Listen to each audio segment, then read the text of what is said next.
면접장만 들어가면 다른 사람들은 말도 논리적으로 잘하고 별로 떨지도 않는 것처럼 보이는데 나는 심장이 미친 듯이 뛰고 입은 바싹 마르고 머릿속은 새하얘지는 경험 한 번쯤 해보셨죠? 그렇게 또 떨어지고 나면 다른 사람들은 다 취업해서 잘 나가는 것 같은데 나만 뒤처지고 있는 것 같아서 자신감 점점 무너지고 불안감은 커져갑니다. 계속되는 탈락에 나도 과연 취업할 수 있을까? 하는 의문이 들고 주변 시선도 부담스럽고 자소 쓰는 것도 면접 보는 것도 이제는 지긋지긋하게 느껴지고요. 솔직히 알바만 해도 당장 먹고 사는데 문제 없으니까 왜 이렇게 취업에 목숨 걸어야 하나 이런 생각도 들면서 조금씩 자연스럽게 취업을 회피하게 되진 않으셨나요? 그렇게 졸업하고 취업을 미루고 회피한 채 1년, 2년이 지나면 불안감은 점점 더 커져가고 내가 대기업만 지원해서 그런 거야. 요즘 취업 시장이 너무 어려운 거지. 스스로를 위로하면서 자기 합리화를 합니다. 혹시 지금 말씀드린 이야기가 여러분의 모습은 아닌가요? 오늘 영상은 면접이 두렵고 그 공포 때문에 취업 자체를 회피하고 있는 분들을 위해서 준비했습니다. 왜 그렇게 면접이 무서운지, 그리고 그 두려움을 어떻게 이겨낼 수 있는지 지금부터 하나씩 말씀드리겠습니다. 국민 MC라고 불리는 유재석 님도 촬영할 때 큐사인만 떨어지면 숨이 막혀서 대사도 못하고 여러 번 잘렸던 적이 많았다고 합니다. 대한민국에서 락을 대표하는 가수 김경호 님께서도 나는 가수다 해서 가사 실수를 하셨습니다. 이렇게 중요한 순간에 실수하거나 낯선 환경에서 예상하지 못한 행동을 하게 되는 것을 초크 현상이라고 합니다. 이런 현상은 누구에게나 나타나는 현상입니다. 생소한 장소에 있거나 안 해본 일을 처음 해볼 때와 같이 내가 익숙하지 않은 상황에서 발생하는 현상입니다. 특히 지나치게 어떤 일을 잘하려고 할 때 주변의 시선을 의식해서 긴장하거나 당황할 때 많이 발생합니다. 따라서 초크 현상은 면접에서 가장 많이 발생합니다. 정도의 차이만 있을 뿐이지 학벌, 스펙이 상관없이 면접을 앞두고 있는 지원자 대부분이 이런 초크 현상을 경험합니다. 문제는 이 초크 현상을 잘못 인식하고 대처하면 내가 준비한 역량을 보여주지도 못하고 탈락하게 된다는 점입니다. 심한 경우에는 면접이 너무 두려워서 면접을 회피하고 결국 취업을 포기하는 경우도 있습니다. 이를 극복하기 위해서는 다음에 4가지를 꼭 기억해 주세요. 첫째, 면접 망한다고 내 삶에 엄청난 지장이 생기지 않아요. 그냥 원래 살던 생활로 다시 돌아올 뿐이에요. 결국 내일이 오고 분명히 다음 기회가 옵니다. 그런데 이거 하나는 꼭 아셔야 합니다. 면접은 준비하는 것부터가 나에게 엄청난 이득이고 면접 경험은 나에게 플러스가 되는 경험입니다. 지금 당장 면접 준비를 한다면 이번에 면접 보는 회사에서만 면접 보고 끝나는 게 아니라 다음 회사 준비할 때도 분명 도움이 됩니다. 그래서 면접은 무조건 나에게 이득인 거예요. 둘째, 누구나 한 번에 면접을 잘 볼 수는 없습니다. 어렸을 때 생각해보세요. 제 둘째가 이제 좀 걸으려고 하는데 조금 일어섰다가 비틀비틀 하면서 푹 넘어집니다. 우리 애기는 넘어지고 속상해하는데 한 번에 걸을 수 있는 애기가 어디 있어요. 넘어지는 게 당연한 거죠. 수백, 수천만을 넘어지고 나서야 그때부터 걸음마를 할 수 있게 되는 거잖아요.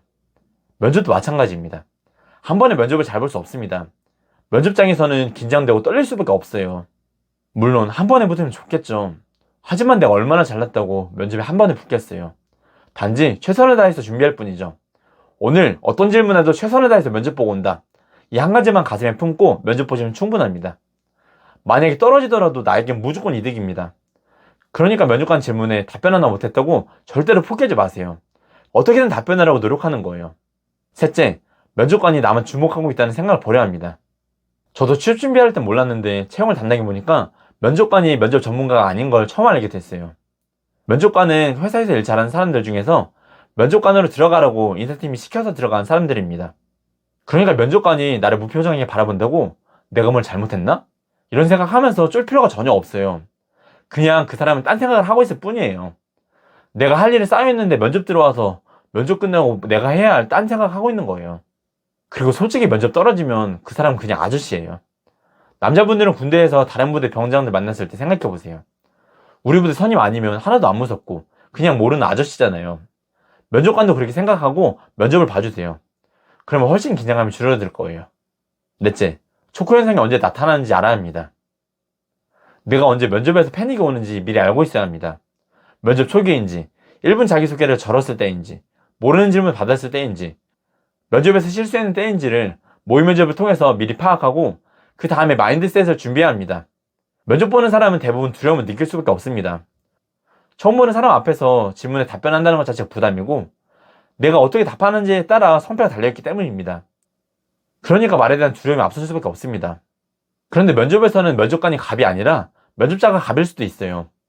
면접자는 잠재적 고객이기도 한데 만약에 면접 보고 나서 면접 후기를 이상하게 남기면 결국에는 그 회사 이미지만 나빠지거든요. 그러니까 면접에서 너무 위축되지 말고 자신감 있게 면접 보고 나오세요. 만약에 초크 현상이 나오려고 하면 내가 갑이다, 나 안 뽑으면 너네가 손해다, 이런 마인드로 당당하게 면접 보세요. 물론 면접에서 한 번에 합격하는 애들도 있습니다. 그 친구들은 타고난 거기도 하고 운이 좋기도 한 거죠. 솔직히 부럽기도 합니다. 그런데 어떡해요. 우린 면접이 긴장되고 두렵잖아요. 내가 면접 잘 보지 못한다고 절대로 포기하지 마세요. 나만 이렇게 면접이 두려운 게 아니에요. 대부분은 우리처럼 두렵고 걱정돼서 면접 연습 많이 하거든요. 우리도 할 수 있어요. 저도 제 첫 번째 면접을 잊을 수가 없어요. 정말 흑역사였거든요. 저 발음 안 좋은 거 다들 아시죠? 아직도 발음이 안 좋아서 들어줄 수가 없다는 악플이 계속 달리거든요. 지금도 그런데 저 취준할 때도 마찬가지였어요. 발음도 안 좋은 애가 면접 준비하니까 면접장에서 저러면 어떡하지? 이런 걱정만 했거든요. 운이 좋게도 첫 번째 면접에서 최종 면접까지 갔어요. 대한제협은 최종 면접이었어요. 환율이 올랐을 때 밀 가격이 어떻게 될 것 같은지 물어보셨어요. 당연히 환율이 오르니까 달러 가치가 상승하고, 그래서 우리가 밀을 살 때 밀 가격이 비싸지니까 비용이 많이 들 것 같다고 말하면 되는데 이걸 말을 못하고 나온 거예요.